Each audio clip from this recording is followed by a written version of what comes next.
இந்த தலைவலியிலேயே ரொம்ப ரொம்ப கஷ்டமான வேதனை தாங்க முடியாத என்னை விட்டு போவே போகாது, இது என் கூடவே பிறந்தது அப்படின்னு எல்லாரும் சொல்லக்கூடிய ஒரு விஷயம் எது அப்படின்னு பார்த்தீங்கன்னா மைக்ரேன், அதாவது ஒற்றை தலைவலி அப்படின்னு சொல்லுவாங்க. இன்னைக்கு எனக்கு தலைவலி 11 மணிலேருந்து எனக்கு தலைவலிக்குது. ஏன் வலிக்குது? நான் காலையில் எழுந்ததுலேருந்து என்ன பண்ணேன், நேற்று என்ன பண்ணேன், ஒரு 24 மணி நேரம் மட்டும் பின்னாடி போய் அதனுடைய காரணத்தை ஆராய்ஞ்சிங்கன்னா உங்களால் ஈஸியாக ஒரு லிஸ்ட்டு போட முடியும். இந்த ரீசனால எனக்கு மைக்ரேன் வருது அப்படின்னு. ஆயுர்வேதத்தில் 3 விதமான உடம்பு இருக்குல்ல, அதாவது வாத பித்த கஃப 3 விதமான பாடி இருக்குல்ல. பித்த பாடியாக இருக்கிறவங்களுக்கு தான் ஒற்றை தலைவலி அதிகமான வருவதற்கு வாய்ப்புகள் இருக்குது. அந்த மாதிரி இருக்கிறவங்க என்ன செய்யணும், அடிக்கடி தலை குளிக்கணும். யோக பயிற்சியில் என்னெல்லாம் இருக்குது, சுவாச பயிற்சியில் நாடி சுத்தி பிராணாயாமா ரொம்ப ரொம்ப முக்கியம். அதை பண்ணும்பொழுது அவங்களுடைய தலைவலி குறைவதற்கான வாய்ப்புகள் நிறைய இருக்குது. ரெண்டாவது,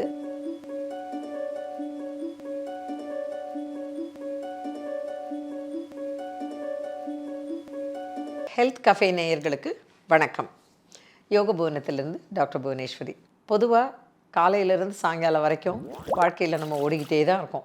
இதில் அடிக்கடி நம்ம சொல்கிற ஒரு நோய் நமக்கு வந்துட்டு போகும். நோய் அப்படிங்கிறத விட ஒரு டிஸ்கம்ஃபர்ட், அது என்னன்னு சொல்லுங்கள் பார்க்கலாம். அடிக்கடி வரும். யார் ஃபஸ்ட் மார்க் வாங்குறான்னு பார்க்கலாம். இந்த நிகழ்ச்சியை பார்த்துட்டு இருக்கிறவங்க யார் ஃபஸ்ட்டு சொல்கிறான்னு பார்க்கலாம். அதே தான் தலைவலி எனக்கு மண்டையை புழக்குது, எதுவும் பேசாத, மண்டை உடையுது, இப்படியெல்லாம் நம்ம நிறைய பல்ல கடிச்சிட்டு சொல்லுவோம் இல்லையா. தலைவலி அப்படிங்கிறது தலை இருக்கிற வரைக்கும் வலி இருக்க தான் செய்யும் அப்படின்னு நிறைய பேர் சொல்லுவாங்க. ஆனால் அந்த தலைவலி ஏன் வருது, எதுக்காக வருது, அதை எப்படி சரி பண்ணலாம், இதை பற்றி நிறைய நம்ம பேசிக்கிட்டே இருக்கோம். நிறைய விஷயங்கள் நிறைய பேர் பேசிட்டாங்க. ஆனால் இந்த தலைவலியிலேயே ரொம்ப ரொம்ப கஷ்டமான வேதனை தாங்க முடியாத என்னை விட்டு போவே போகாது, இது என் கூடவே பிறந்தது அப்படின்னு எல்லாரும் சொல்லக்கூடிய ஒரு விஷயம் எது அப்படின்னு பார்த்தீங்கன்னா மைக்ரேன், அதாவது ஒற்றை தலைவலி அப்படின்னு சொல்லுவாங்க. ஒரு பக்கம் மட்டும் வலிக்கும். சில பேருக்கு பார்த்தீங்கன்னா ரைட்டில் மட்டும் வலிக்கும், சில சமயம் லெஃப்ட்டில் வலிக்கும், சில சமயம் ரைட்லேருந்து லெஃப்ட்லேருந்து ரைட், சில சமயம் தலை மேலே யாரோ சம்மட்டியால் அடிக்கிற மாதிரி இருக்கும், சில சமயம் பேசுறதுக்கே நமக்கு எரிச்சலாக இருக்கும் தலைவலி வந்துச்சுன்னா. இதற்கு காரணங்கள் பல வகை இருக்குது, உங்களுக்கே தெரியும். இருந்தாலும் குயிக்காக சொல்கிறேன்.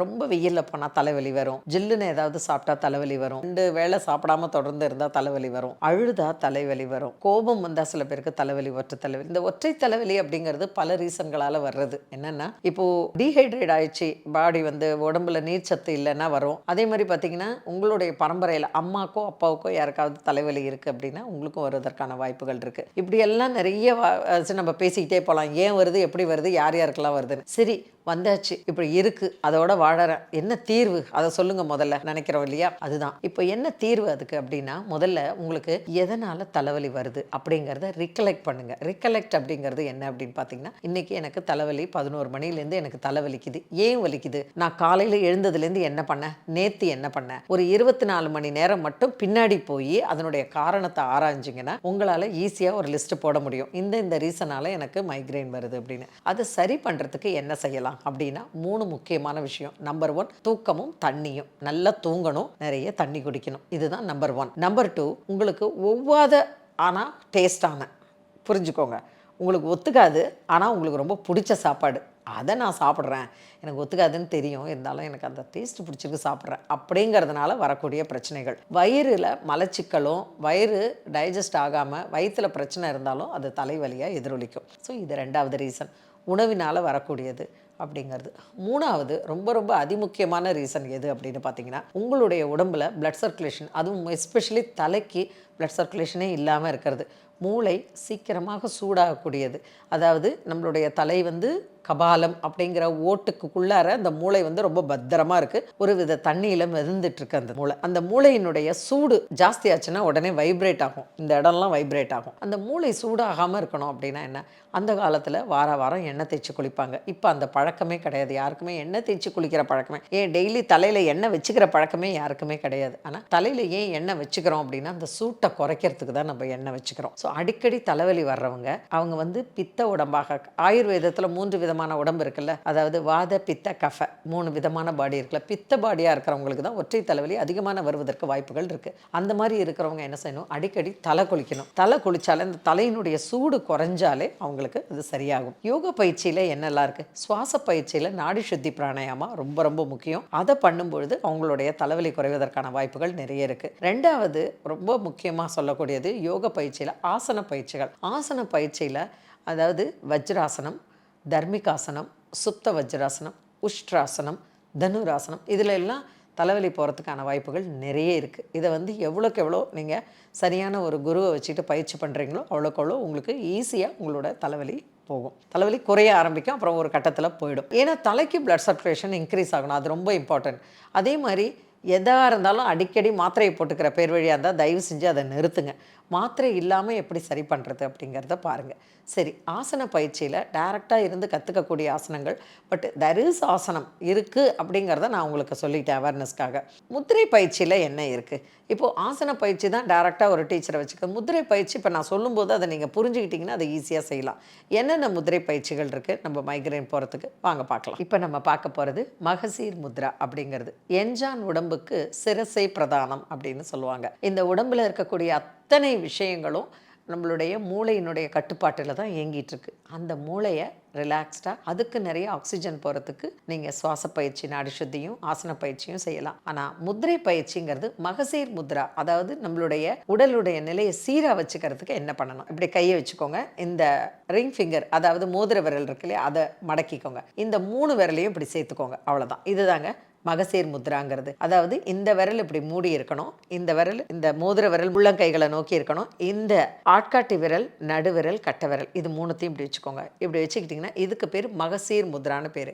இந்த முதிரையை என்ன பண்ணணும் அப்படின்னா உங்களுடைய கால்கள் மேலே வச்சுக்கோங்க, தொடை மேலே வச்சுக்கோங்க. தொடை மேலே வச்சுட்டு கண்களை மூடிட்டு பொறுமையாக மூச்சு இழுத்து பொறுமையாக விடுங்க. எத்தனை முறை? 15லேருந்து 25 முறை.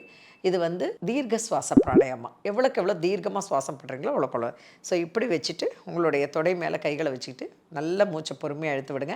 நான் முன்னாடி சொன்ன மாதிரி ஒரு பெட்டில் உட்காந்துக்கலாம், இல்லை சேரில் உட்காந்துக்கலாம், இல்லை தரையில் சம்மணம் போட்டு உட்காந்துக்கலாம். தரையில் உட்காரும்பொழுது எப்போவுமே ஒரு விரிப்பு மேலே உட்காருங்க, நேரடியாக தரை மேலே உட்காராதீங்க. ஓகே, பூமிக்கும் உங்களுக்கும் ஒரு எப்போவுமே ஒரு சின்ன இது இருக்கணும். ஏன்னா ஈர்ப்பு சக்தி ஜாஸ்தி பூமியில். அதனால பூமியில் நீங்கள் அந்த காலத்துல எல்லாம் பார்த்தீங்கன்னா ஒரு பலகை போட்டு உட்காருவாங்க, இல்லைன்னா தடுக்கு, பாய் ஏதாவது ஒன்று போடுவாங்க, பெட்ஷீட் ஏதாவது ஒன்று போட்டு அது மேலே தான் உட்காருவாங்க. ஸோ இது மேலேயாவது உட்காந்து நீங்கள் இந்த மகசீர் முத்ரா பண்ணுங்கள். அடுத்தது அஞ்சலி முத்ரா. அஞ்சலி முத்ராவுக்கு முதல்ல நம்ம என்ன பண்ணுறோம்? நமஸ்கார் முத்ராங்கிறோம். நமஸ்கார் முத்ரா அப்படிங்கிறத எப்படி சொல்லணும்? சில பேர் நமஸ்காரம்னு மூக்கு கிட்ட சொல்லுவாங்க, இப்படி வச்சுப்பாங்க, இப்படி வச்சுப்பாங்க, இப்படி வச்சுப்பாங்க. அதெல்லாம் இல்லை. நமஸ்காரம் இல்லை நமஸ்தே இல்லை வணக்கம் எப்படி சொல்லணும்னா, நம்மளுடைய மார்பு இருக்கு இல்லையா, மார்புக்கு நடுவில் நம்மளுடைய 2 கட்டை விரல் வரணும். இப்படி சேர்த்து வச்சுட்டு இதுதான் நமஸ்காரம் அப்படிங்கிறது. நீங்கள் வந்து இந்த சில இடத்துல எல்லாம் பார்த்துருக்கீங்களா, சில வாசலில் இருக்கிற பொம்மை அழகாக அப்படி நமஸ்காரம் பண்ணும், 2 கைகளையும் இங்கே வச்சுட்ருக்கோம், இப்படி வச்சுட்டு நமஸ்தே அப்படிங்கும். ஸோ நீங்கள் நமஸ்தேன்னு சொல்லும்போது வணக்கங்க வணக்கங்க அப்படியெல்லாம் சொல்லாமல் நீங்கள் என்ன பண்ணணும்? இந்த 2 கைகளையும் கரெக்டாக இந்த இடத்துல வச்சு நமஸ்தே அப்படிங்கணும், வணக்கம் அப்படின்னு சொல்லும்போது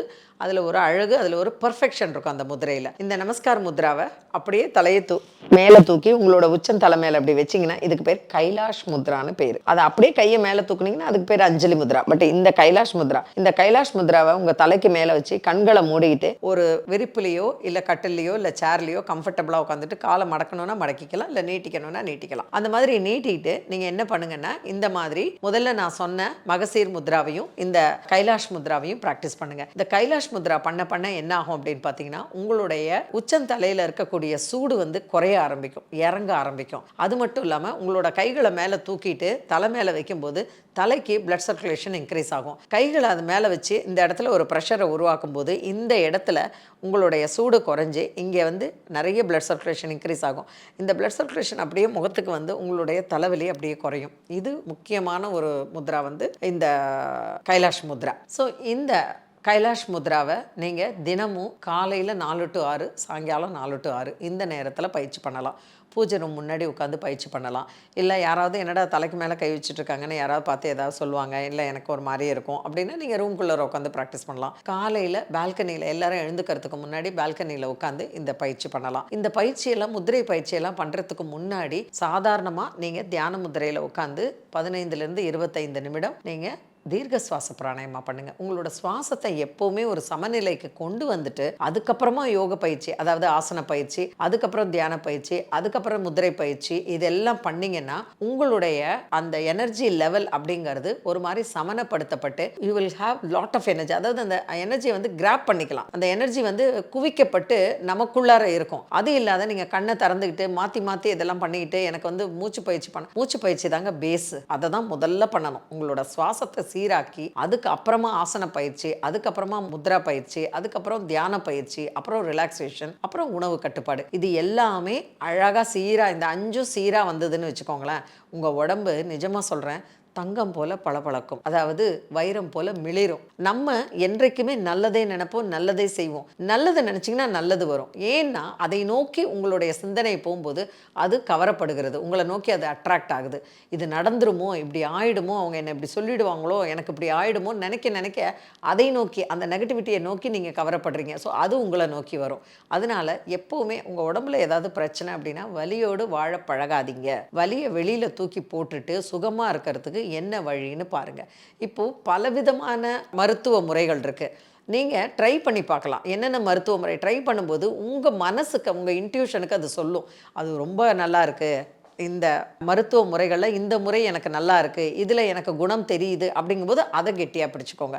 ஏன்னா உடம்பு அப்படிங்கிறது, மனிதர்களுடைய உடம்புங்கிறது ஒவ்வொன்றும் யுனிக், ஒவ்வொரு மாதிரி. ஒரு பிரச்சனை 2 பேருக்கு இருக்குன்னா ஒருத்தங்களுக்கு அது அந்த மாத்திரை செயல்படுற மாதிரி இன்னொருத்தங்களுக்கு செயல்படாமல் போகலாம். அதனால் நீங்கள் என்ன பண்ணுங்கன்னா மெதுவாக பயிற்சி பண்ணுங்கள். பயிற்சி பண்ணும்போது அது உங்களுக்கு கொஞ்சம் கொஞ்சம் கொஞ்சம் கொஞ்சமாக உங்களுக்கு அது ஒரு நன்மையை கொடுக்கும். ஆனால் நீங்கள் எல்லா மருத்துவ முறைகள், இந்த உலகத்தில் இருக்கக்கூடிய அத்தனை மருத்துவ முறைகளையும் நீங்கள் ட்ரை பண்ணி பாருங்கள், அதில் தப்பு கிடையாது. ஆனால் என்றைக்குமே உங்களை கைவிடாமல் எல்லாமே உங்களுக்கு நல்லது பண்ணுறது அப்படின்னு பார்த்தீங்கன்னா இந்த உலகளாவிய ஒரு இதில் யோகா பயிற்சி தாங்க. யோகா அப்படின்னாலே அது நம்ம உடலையும் மனசையும் சீர்தூக்கி கழிவுகளை அகற்றி உடம்புல ரத்தத்தை சுத்திகரித்து உடம்பை நல்ல முறையில் வச்சிருக்கிறது தான் யோகா அப்படிங்கிறது. அதனால தான் யோகம் செய்வதற்கு ஒரு யோகம் வேண்டும் அப்படிம்பாங்க. இந்த காலத்தில் எத்தனை இருக்குது, 100 சேனல் இருக்குது நமக்கு. அது மட்டும் இல்லாமல் இன்ஸ்டாகிராம் என்ன, வாட்ஸ்அப் என்ன, ட்விட்டர் என்ன, என்னென்னமோ இருக்குது, என்னென்னவோ சொல்கிறாங்க. அவ்வளோ இருக்குது விஷயங்கள் நம்மளை டிஸ்ட்ராக்ட் பண்ணுறதுக்கு. அதை எல்லாத்தையும் ஒதுக்கி வச்சுட்டு கண்ணை மூடி நம்மளுடைய உடலுக்குள்ளே என்ன நடக்குது, நம்ம உடம்பு என்ன சிக்னல் கொடுக்குதுன்னு நீங்கள் பார்க்க ஆரம்பிச்சிங்கனாலே உங்கள் உடம்பை நீங்கள் அது என்ன சிக்னல் கொடுக்குதுங்கிறத நீங்கள் புரிஞ்சுக்கலாம். அது மட்டும் இல்லாமல் அந்த உடம்பை தட்டி கொட்டி சீர்படுத்தி அழகாக வச்சுக்க வேண்டியது உங்கள் பொறுப்பு.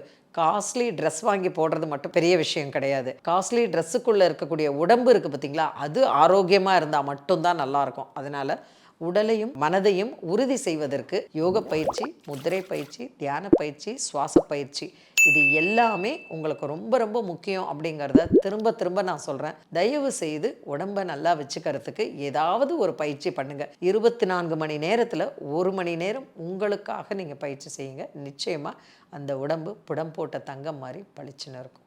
மீண்டும் சந்திப்போம்.